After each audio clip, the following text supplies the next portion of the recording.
यहाँ पे हम देखेंगे spring boot advantage. Spring boot advantage क्या है, हम इसका यूज क्यों करते हैं?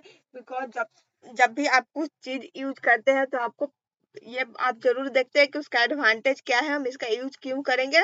अब जैसे आप कुछ मार्केट से सामान ही लाते हैं तो आप देखते हैं ना कि हम इसका क्या यूज, इसका क्या एडवांटेज है, इसका क्या लाभ है, जो हम इसका यूज करेंगे। तो ऐसे ही स्प्रिंग बूट मतलब कि सीखने से क्या फायदा है, इसका एडवांटेज क्या है, वो देखेंगे। सो क्या क्या एडवांटेज है? It help to create stand alone spring application. मतलब कि आप क्या कर सकते हैं, स्प्रिंग बूट के हेल्प से स्टैंड अलोन एप्लीकेशन को क्रिएट कर सकते हैं।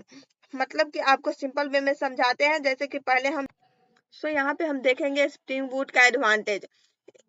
जैसे कि आप मतलब कि आप रियल लाइफ एग्जांपल ही ले लीजिए कि जैसे कि आप मार्केट जाते हैं, मार्केट में कुछ सामान लेते हैं, तो आपको ये आप जरूर पता करते हैं कि आप इस सामान ले रहे हैं तो उसका एडवांटेज क्या है, इसका यूज हम क्यों करें। ऐसे ही हम स्प्रिंग बूट पढ़ने से पहले उस देखें, मतलब कि स्प्रिंग बूट जब पढ़ रहे हैं तो हमें पता होना चाहिए कि स्प्रिंग बूट का एडवांटेज क्या है, हम स्प्रिंग बूट क्यों पढ़ेंगे।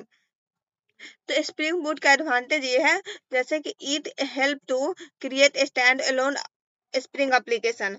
मतलब कि आप स्प्रिंग बूट की हेल्प से स्टैंड अलोन एप्लीकेशन क्रिएट कर सकते हैं। मतलब कि आपको रियल लाइफ मतलब कि सिंपल एग्जांपल समझा सकते हैं कि जैसे कि हम पहले जो वेब एप्लीकेशन क्रिएट करते थे उसमें हमें बार फाइल बना के डिप्लॉय करना पड़ता था, सर्वर पे डिप्लॉय करना पड़ता था।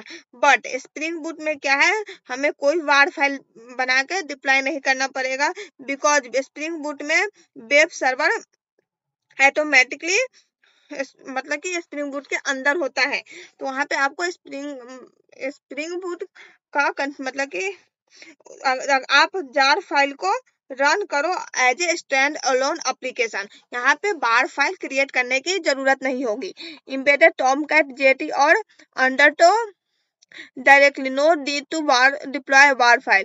यहाँ पे वही है कि आपको जो मतलब कि ये कर सकते हैं कि स्प्रिंग बूट में 2 मिनट का embedded tomcat जेटी और Undertow directly, no need to deploy war file. यहाँ पे जो आप स्प्रिंग बूट क्रिएट करते हैं तो वहाँ पे एम्बेडेड सर्वर जेटी और अंडरटो डायरेक्टली एम्बेडेड कर सकते हैं, यहाँ पे बार फाइल डिप्लॉय करने की जरूरत नहीं होगी। It provide opinionated starter form to simplify और मेवन कॉन्फ़िगरेशन एंड कॉन्फ़िगरेशन है, यहाँ पे 2 लिख दिए हैं, यहाँ पे एक आप हटा दीजिएगा। It provide opinionated starter form to simplify your maven configuration. ये क्या है, स्प्रिंग बूट के का प्रोजेक्ट जब आप क्रिएट करते हैं वहाँ पे मेवन प्रोजेक्ट या स्प्रिंग स्टार्टर प्रोजेक्ट जो क्रिएट करते हैं वहाँ पे pom.xml फाइल होता है। pom.xml फाइल में आपको डायरेक्ट डिपेंडेंसी ऐड करेंगे, आपको कॉन्फ़िगरेशन हो जाएंगे।